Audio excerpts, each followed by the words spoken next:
안녕하세요. 말씀 묵상의 이광재 목사입니다. 사도 바울과 바나바가 유대인들의 그런 핍박 속에서 이고니온으로 이동한 후에 이고니온 회당에서 복음을 전합니다. 새로운 곳으로 가면 사도 바울은 항상 회당을 찾았습니다. 구약을 잘 알고 있는 그 유대인들에게 복음을 전하는 게 훨씬 시간도 단축되고 그 설명이 잘 전달될 수 있기 때문입니다. 구약이 가리키고 있는 예수 그리스도를 전할 때 효과적인 복음 전파가 될 수 있기 때문에 회당을 항상 찾았던 것이죠. 동일하게 지금 이고니온에 도착해서 사도 바울이 회당에 들어가서 복음을 전하는 장면으로 14장이 시작됩니다. 오늘 하나님께서 저희들에게 주시는 말씀이 무엇인지 기도하고 같이 또 묵상하도록 하겠습니다. 제가 기도하겠습니다. 하나님 아버지 감사합니다. 오늘도 하나님께서 변함없이 말씀 앞에 인도하여 주시고 말씀을 통해서 끊임없이 성장시켜 주시고 하나님의 약속의 말씀을 붙들게 하시며 성령님께서 조명하여 주셔서 미처 저희들이 깨닫지 못하는 부분까지 간섭하여 주시니 감사합니다. 오늘도 말씀하여 주시고 듣게 하여 주셔서 귀를 열어 주셔서 이 말씀이 저희 인생에 정말 복된 말씀으로 열매로 이어지게 하여 주시옵소서. 감사드리며 예수님의 이름으로 기도드립니다. 아멘. 사도행전 14장 1절 7절 말씀을 제가 먼저 봉독해 드리도록 하겠습니다.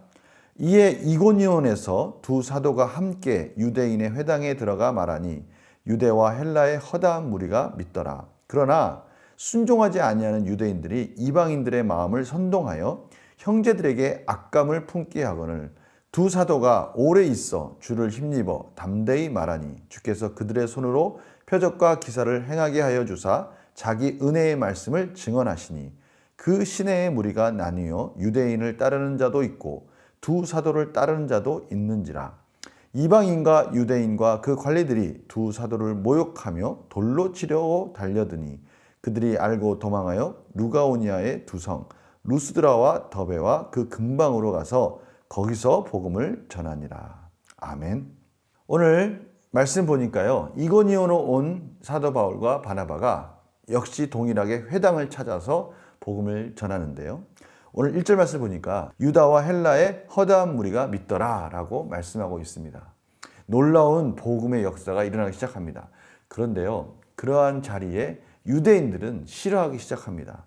2절 말씀 보니까요, 그러나 순종하지 아니하는 유대인들이 이방인들의 마음을 선동한다고 합니다.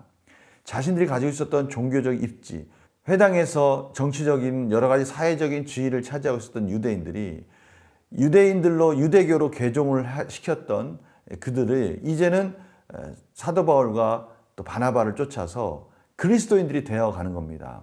그러니 이들이 자기들이 그동안 차지하고 있던 입지가 좁혀지면서 또 영향력들이 사라지는 것을 보면서 마음에 안 들었던 겁니다. 복음을 알고 있는 제 입장에서는 참 안타까운 장면입니다. 하나님이 주신 그 귀한 은혜를 그냥 세상 사람들의 한갖 이익과 또 편의와 또 지위와 명예와 이런 것들과 바꿀 수 있다라는 생각하는 자체가 너무나 안타까운 것이죠. 비교할 수 없는 영생의 그런 소망을 자신들이 가지고 있는 그 조금의 이익들이 빼앗기는 것에 대해서 앙심을 품고 반감을 갖기 시작했다는 것이 저는 너무나 가슴이 아픈 일이죠. 그러나 세상적인 이 관점 속에서 그들의 눈이 하나님 앞에 복음 가운데 그들의 눈이 가려졌다는 사실 속에서 참으로 하나님의 복음은 정말 신비한 것 같습니다. 고린도전서에 있는 말씀과 같이 정말 지혜 있다라고 말하고 구약을 알고 있다라고 말하는 그들에게서 예수 그리스도는 인정받지 못하는 것이죠. 그러나 오히려 이방인들에게는 그 복음이 놀라운 능력 가운데 부흥의 역사들이 일어나는 것입니다. 정말 하나님의 은혜는 신비한 것 같습니다. 오늘 3절 말씀 보니까요, 이러한 이 반감을 가지고 얼마나 힘들게 했겠습니까? 그런데요, 저는 사실 이 3절 말씀을 너무나 감동적으로 저는 마음에 와닿았습니다. 특별히 두 사도라고 말하고 있지만 바나바와 바울이죠. 이들이 그러한 관계 속에서 오래 있어. 정말 그곳에서 그럼에도 불구하고 그런 여러 가지 어려운 사정 속에서 불구하고 묵묵히 견디면서 주를 힘입어 담대히 복음을 전했다고 말을 하고 있습니다. 이것이 정말 헌신된 마음 아니겠어요? 어떤 여러 가지 힘들고 어려운 상황 속에서 충분히 피할 수 있을 텐데도 그 자리에서 그 어려움을 감수하면서 계속 하나님이 허락하실 때까지 복음을 전한 것입니다.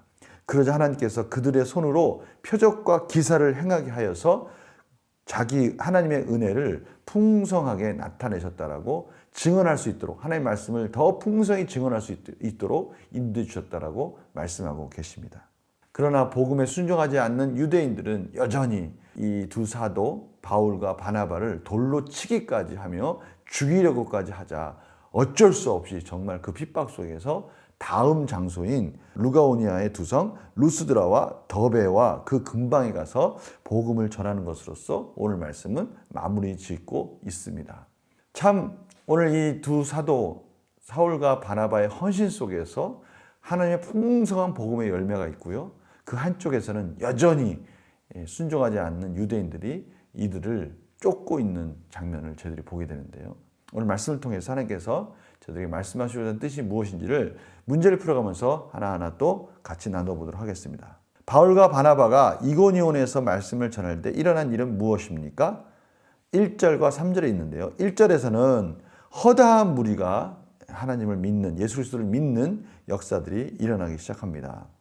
그리고 그러한 관계 속에서 여러 가지 악감을 갖고 핍박하는 상황 속에서도 두 사도가 오랫동안 담대히 하나님의 복음을 전하고 그 복음을 전하는 그곳에 하나님께서 힘을 실어주셔서 표적과 기사가 나타나면서 하나님의 은혜가 나타나고 있었다라고 말씀하고 있습니다. 두 번째 볼까요? 두 사도의 가르침에 순종하지 않은 유대인들이 어떤 일을 행합니까? 보니까요, 선동하는 일을 합니다. 2절 보니까요, 유대인들이 이방인들의 마음을 선동합니다.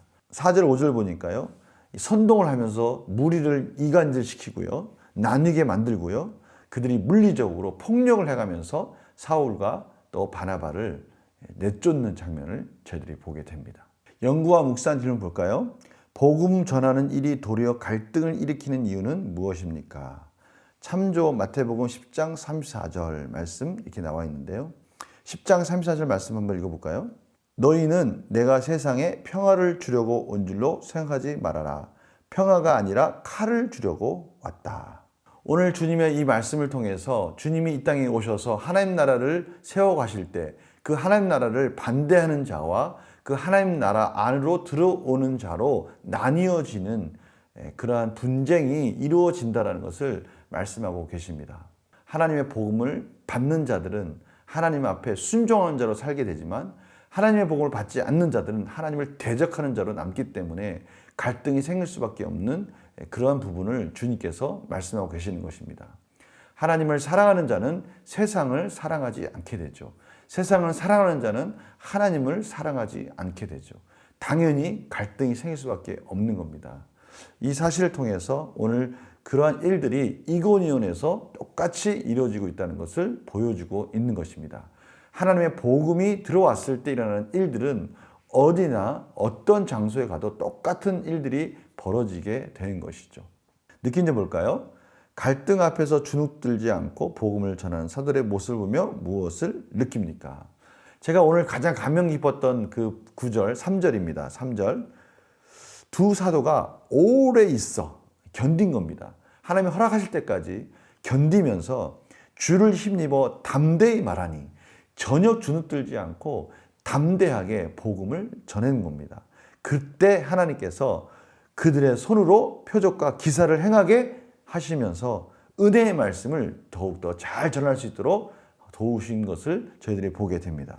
결단과 적용입니다. 내가 복음을 전해야 함에도 용기 있게 전하지 못하고 있는 대상이 있다면 누구입니까? 왜 복음을 용기 있게 전하지 못하느냐? 그의 반응, 그가 오히려 이 복음을 전했을 때 그의 반응이 우리들을 밀어내고 우리들한테 험한 말을 하면서 우리들에게 창피를 주는 그런 것들에 대한 우려 때문에 혹시 복음을 전하지 못하고 있느냐? 오늘 말씀 가운데 주눅들지 말아라. 그러한 일들 가운데 그것은 당연한 것이고 하나님의 말씀이 전해졌을 때 하나님께 순종하는 자가 있는가의 반면에 그 말씀에 대적하는 자가 있는데 그것이 우리가 주눅들을 이유는 아니다라고 말씀하고 있는 것이죠. 복음 때문에 핍박을 받는다는 것은 그 복음 때문에 우리가 참으로 견딜 수 없는 여러 가지 어려운 상황들을 만난다는 것은 그것이 하나님의 복음이 온전히 전해지고 있다는 증거이면서 하나님의 심판이 이루어지고 있다는 것이고요. 저희들은 전하기만 하면 됩니다. 전하기만 하면 그 나머지 일들은 하나님께서 책임지신다는 것이고 하나님이 그 복음의 역사들을 만들어 가신다라고 말씀하시는 것이죠. 제가 기도하겠습니다.